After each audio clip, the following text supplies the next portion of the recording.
সুনামগঞ্জ সীমান্ত দিয়ে ভারত থেকে প্রতিদিনই অবৈধভাবে আসছে বিপুল পরিমাণ পণ্য। এলাকায় কাজের সুযোগ কম থাকায় অনেকে চোরা কারবারে জড়িয়ে পড়ছেন বলেন স্থানীয়রা। এদিকে সীমান্ত অঞ্চলে যোগাযোগ ব্যবস্থা ভালো না থাকায় অভিযান চালাতে হিমশিম খান বিজিবি সদস্যরা। গত 6 মাসে প্রায় 30 কোটি টাকার চোরাচালানের পণ্য আটক করেছে বিজিবি।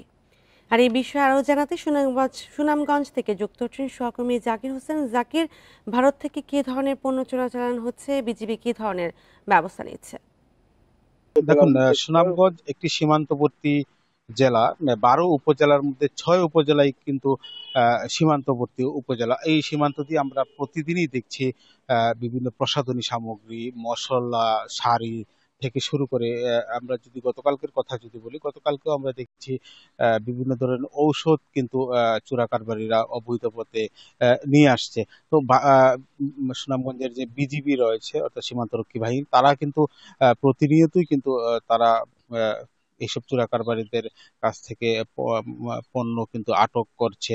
আবার কিছু কিছু চোরা কারবারিরা রয়েছে বিভিন্ন কৌশলে তারা দেশের বিভিন্ন প্রান্তে এইসব পৌঁছাচ্ছে।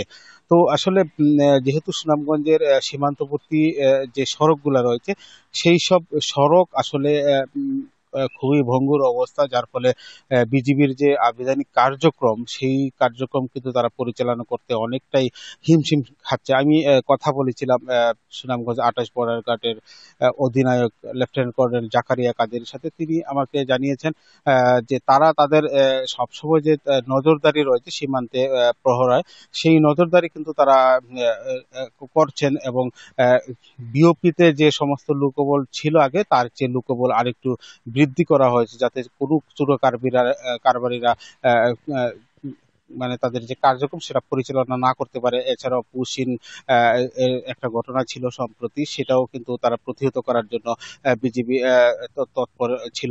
তো সার্বিকভাবে আমরা বলতে পারি আসলে সুনামগঞ্জে সীমান্ত এলাকার মানুষ কর্মসংস্থানের কিছু অভাব রয়েছে। সেই কর্মসংস্থান এবং তাদেরকে যদি উদ্বুদ্ধ করা হয়, তাহলে হয়তো বা চোরা কারবার কিছুটা কমে আসতে পারে। এই ছিল আমার কাছে সুনামগঞ্জের সীমান্তের চোরা কারবারির সর্বশেষ খবর। চোরাচালানে জড়িয়ে পড়ছে স্থানীয়রা এবং সে বিষয়ে জানাচ্ছিলেন সুনামগঞ্জ থেকে সহকর্মী জাকির হোসেন।